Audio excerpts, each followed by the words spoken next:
इंसाफ की आवाज़ news channel में आपका स्वागत है। जुल्म के खिलाफ देखते रहिए इंसाफ की आवाज़ न्यूज़ चैनल। तू इनकलाब की आमद का इंतजार न कर, तू इनकलाब की आमद का इंतजार न कर, हो सके तो अभी इनकलाब पैदा कर। इस अज़्म के साथ कि हम मालेगांव शहर में इनकलाब लाने की कोशिश करेंगे। 1999 के बाद से आज तक मालेगांव शहर अपनी बुनियादी सहूलत के लिए तरस रहा है।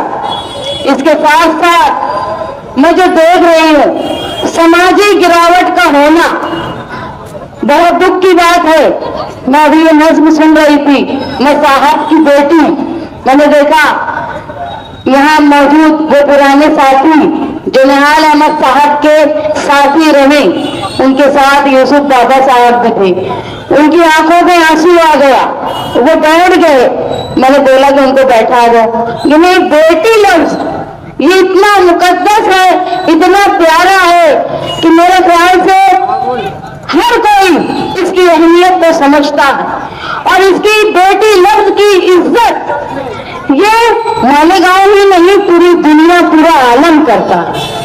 मैं वही बेटी इस स्टेज से आपको ये बताना चाहती हूँ कि मेरे मुखालिफ में जो दो लोग इलेक्शन लड़ रहे हैं, चाहे वो आलिम हो चाहे वो हाफिज हो, अल्लाह के वास्ते अपने स्टेज से किसी की बेटी, किसी के एरिया का नाम लेके, मोहल्ले का नाम लेके तुम लोग अपने सियासी फायदे के लिए किसी बेटी की इज्जत मत खराब करो। मैं महसूस कर रही हूँ मुद्दों से बात हटाकर मुसलसल कोई किसी औरत का नाम लेके, कभी कोई किसी इलाके का नाम लेके जलील करता है औरत जात को, तो याद रखो ये औरत जात वही है कि जब कोई बीमार होते हैं तो यही औरतों की मजलिस बैठाकर उनसे दवाई करवाई जाती है। लेकिन तुम्हारे स्टेज से तुम औरत का नाम लेते हो, औरत जात को, किसी की बेटी को तुम जलील करते हो, किसी पर इल्जाम लगाते हो सिर्फ इसलिए कि एक दूसरे को जलील किया जाए, सियासी फायदा उठाया जाए। तो अगर तुमको मालेगांव शहर के लोगों से वोट लेना है तो तुम अपने मुद्दों पर बात करो। ये बताओ कि 15 साल में शेख आसिफ और शेख रशीद खानदान ने मालेगांव में क्या कारनामे किए जिससे उनका हक बनता है कि वो दोबारा तुम्हारे दरमियान वोट मांगने आए। ये 10 सालों में मुफ्ती इस्माइल साहब ने ऐसा क्या काम कर दिया जिसकी वजह से दोबारा मालेगांव शहर की आवाज ने, मालेगांव शहर के लोगों ने, औरतों ने उनको वोट देना चाहिए। मैं मालेगांव शहर की आवाम को ये जगाने के लिए यहाँ खड़ी हुई हूँ कि जो सियासत यहाँ हो रही है, हरे झंडों की सियासत, वो एक तरफ एकनाथ शिंदे का भगवा झंडा लेकर खड़ी है तो दूसरी तरफ अजीत पवार का भगवा झंडा लेकर खड़ी है। न इनके ऊपर कोई एमएलए है, न दिल्ली में इनका कोई इतना बड़ा रुतबेदार और तादाद में एमपी है जो तुम्हारे तहफ्फुज़ के लिए यहाँ से लेकर दिल्ली तक तुम्हारे हिफाजत के लिए बोले, ऐलान में बोले। मैं जिस पार्टी से उम्मीदवारी कर रही हूँ वो पार्टी है जिसने यूपी में बीजेपी के रास्ते रोक दिए और ये हालत कर दी अपनी 37 सीट लाकर कि जो मजबूत हिंदुत्व वाली हुकूमत, हिंदू राज हिंदुस्तान में बीजेपी वाले बनाने वाले थे, उस राम मंदिर के नाम से जहां बाबरी मस्जिद शहीद हुई और वहां पर उन्होंने बना के पूरे हिंदुस्तान को यह बताया, पूरी दुनिया को यह बताया कि हम हिंदुस्तान में हिंदुत्व का राज लाने वाले। वहां समाजवादी लोगों ने अयोध्या हराकर उनको ये बता दिया कि हिंदुस्तान जमहूरी तर्ज पर चलता है। मैं उस पार्टी से अपनी उम्मीदवारी कर रही हूँ। मैं उस शख्स की बेटी हूँ जिसने मालेगांव शहर में अमन कायम रखने में और मालेगांव शहर के लोगों का, खास तौर पर मालेगांव शहर के मशरकी हिस्से के लोगों का दबदबा कायम करने के लिए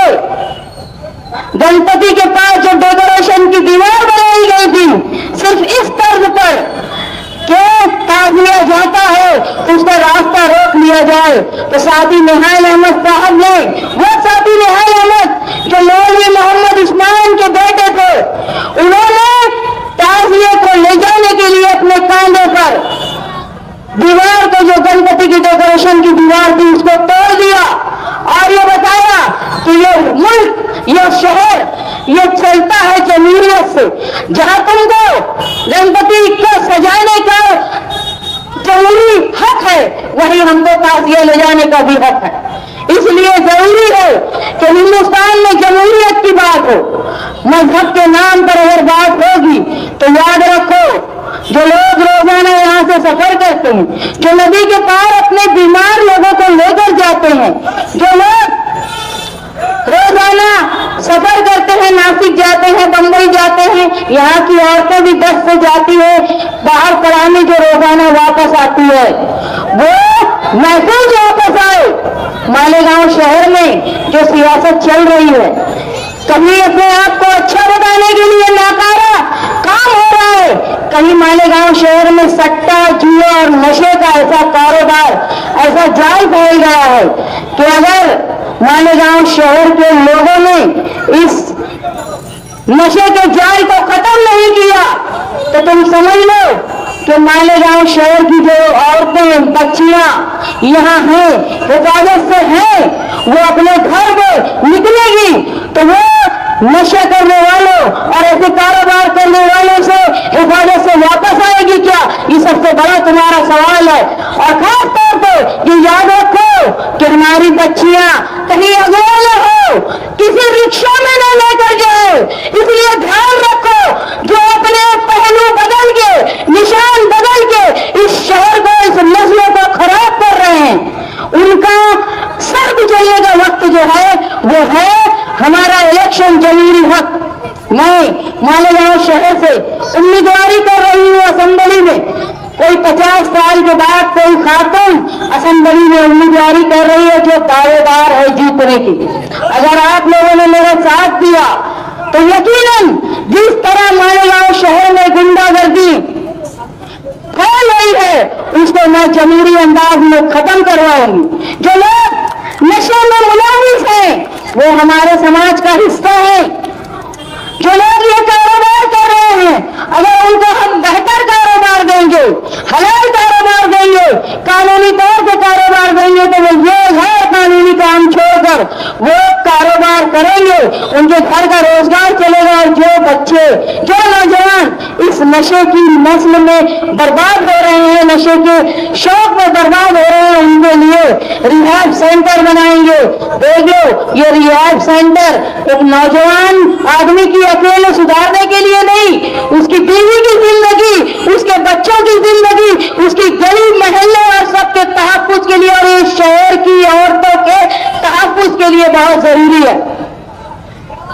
मैं आप लोगों के सामने एक्शन की तस्वीर के लिए खड़ी हुई हूँ, जहां मैं ये महसूस कर रही हूँ 2 रोज पहले मैं कब्रिस्तान वाली रोड से नौरंग कॉलोनी जा रही थी, ऑफिस का उद्घाटन था। जब मैं वापस आई वहां ट्रैफिक जाम हुई कब्रिस्तान से पहले, वहां मैं खड़ी थी, कुछ नौजवान, हमारी गाड़ी खड़ी हुई तो नौजवान भी देखने लगे। मैं उनको बोलने लगी मैं उम्मीदवारी कर रही हूँ, मेरा निशान साइकिल है और मालेगांव शहर में तरक्की के लिए आप मेरा साथ देते हुए। लोगों ने मुझे कहा, नौजवानों ने, कि मैडम हम जिस रोड पर खड़े हैं ना, यहाँ से रोजाना मैयत जाती है।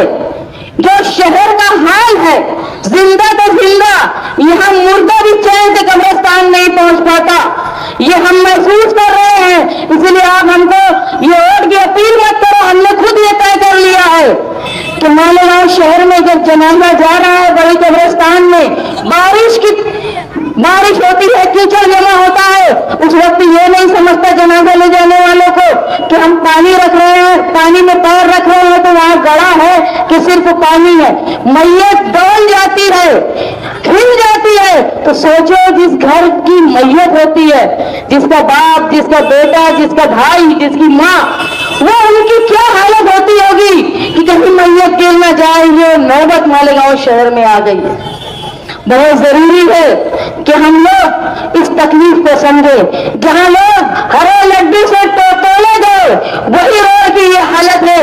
मैं आप लोगों को बता देती हूँ कि मालेगांव शहर हमेशा से अमन पसंद शहर रहा है और मालेगांव के लोग इतने बड़े दिल वाले हैं कि जब कोविड का मामला आया, कोरोना का मामला, तो पूरे हिंदुस्तान में ये हाल था कि कोई अपना भी मर जाता था ना तो उनके लोग छूते नहीं थे, ना बेटा छूता था ना बाप छूता था, ऐसे हाल थे।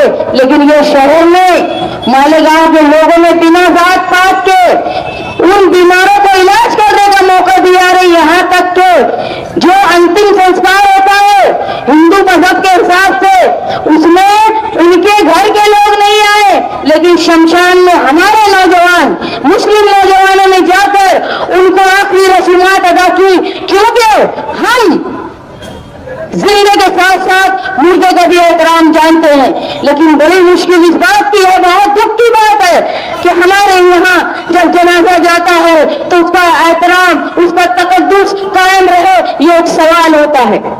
मैं मालेगांव शहर की आवाम से दरख्वास्त करती हूँ कि इलेक्शन मुद्दों के होना चाहिए, ऐसा कि ये तुम क्या करके आए हो इतने सालों में, ये बताओ।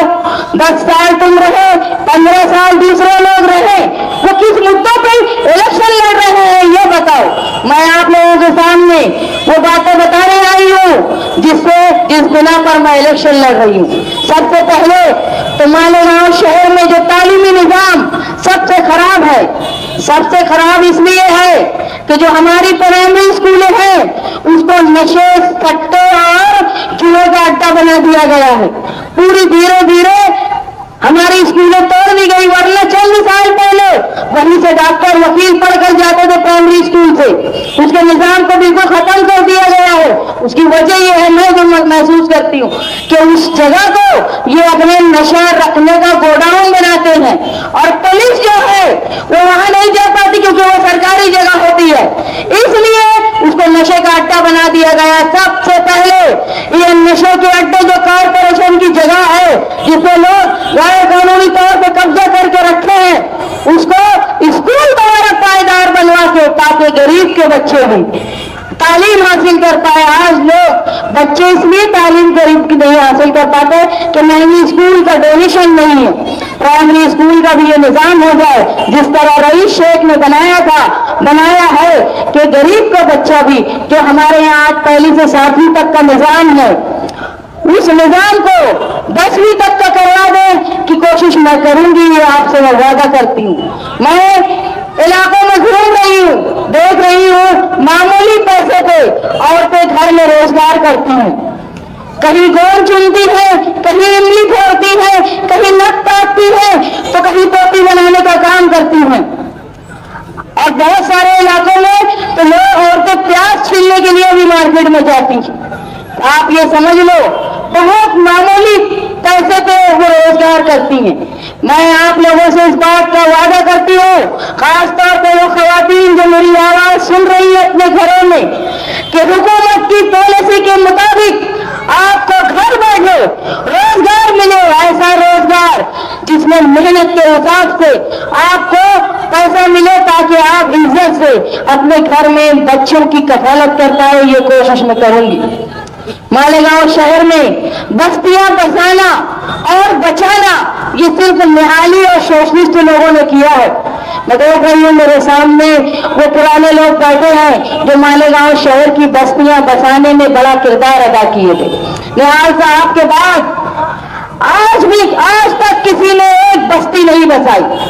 मैं आप लोगों से ये वादा करती हूँ, चाहे वो बस्ती बसी हुई हो या जो ओपन जो जगह है जहां लेआउट भी खेती नहीं है, हुकूमत की तरफ से लोगों को अपना घर का मालिक बनवा के, 7 बारे का उतारे का मालिक बनवा के तहफ्फुज़ से रहे, ताकि कोई 2 कौड़ी का एमएलए बीजेपी का आकर यहाँ ये न बोले कि यहाँ लैंड जिहाद होता है और हमारे घर को बुलडोजर न चल जाए। इसके लिए आपके 7 बारे का उतारे का आप मालिक बने, ये मैं कोशिश करूंगी।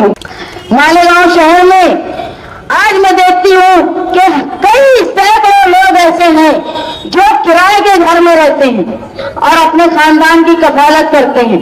मामूली से मजदूर रहने के बाद वो घर की कफालत करना, किराया देना और अपने बच्चों को तालीम देना, ये बड़ा मुश्किल काम होता है।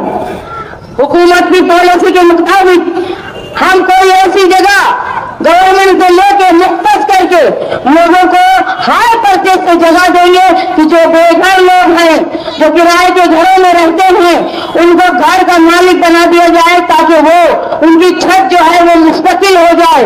और जो बेवा तलाकशुदा औरतें अकेले अपनी जिंदगी गुजारती हैं, किराए के घर में वो घर की मालकिन होके अपनी बच्चियों को इज्जत से घर में रखता है, ये कोशिश मैं करूंगी। आज आप देखते हैं परेशान है लोग, पीला कार्ड नहीं बनता। सादी नहान अहमद साहब ने मालेगांव शहर में 42,000 पीले कार्ड बनवाए। सादी नहान अहमद साहब के बाद किसी एमएलए की ये ताकत नहीं थी कि इतने बड़े पैमाने पर किसी मुफलिस, गरीब और मुस्तहिक का पीला कार्ड बनवा पाए। और उसके बरखिलाफ जो केसरी कार्ड पर लोगों को अनाज मिलता था, वो अनाज भी बंद हो गया। मैं आपसे इस बात का वादा करती हूं, जिस तरह बड़ी इलाकों में केसरी कार्ड पर गेहूं, चावल, शक्कर, तेल वो मिलता है, वैसे ही साथी निहाल अहमद साहब के दौर में जिस तरह मिला करता था, उसको वापस बहाल करके मालेगांव शहर में जो है जेरोक्स के काम आता है राशन कार्ड, उस पर अनाज मिले, केसरी कार्ड, ये कोशिश मैं करूंगी। मालेगांव शहर में आज आप देखेंगे नौजवान जो पावर लूम में कारोबार के अलावा दूसरा काम करना चाहते हैं, दूसरी नौकरी करना चाहते हैं, लेकिन उनको रोजगार का मौका नहीं है। न यहाँ कोई फैक्ट्री है, न कोई इंडस्ट्री है। उन लोगों के लिए अखिलेश यादव से बोलकर, अखिलेश यादव ने उनके खुद के जिले सैफई जिले में 13 ऐसे प्रोजेक्ट डाले और पूरे यूपी में 632 प्रोजेक्ट उन्होंने ऐसे डाले जहां पर जो लोग मजदूर थे, इधर उधर जाते थे, कहीं बंबई में, कहीं दूसरी कलकत्ता में रोजगार करने के लिए, तो 632 प्रोजेक्ट उन्होंने डाले ताकि लोग जो है मजदूरी अपने शहर में करें। और याद रखो, तुम्हारे ही पास इतनी बड़ी ताकत है, जितनी बड़ी समाजवादियों की ताकत है वो तुम्हारे पास है। तुम्हारे सामने जो दो नुमाइंदे हैं, एक तो आजाद हैं, पल्लू पकड़ के बैठे हैं अजीत पवार का, और दूसरे जो है वो शिंदे से मोहब्बत करते हैं, ये आप लोग जानते हो। सिर्फ अखिलेश यादव ही एक ऐसे लीडर है जो तुम्हारे शहर में प्रोजेक्ट लाने में मदद करेंगे, जो लोग बंबई में, पूना में, इचलकरंजी में मजदूरी करने जाते और अपने घर में मैयत में वो नहीं आ पाते, रात रात भर मैयत उनके लिए रुकी रहती।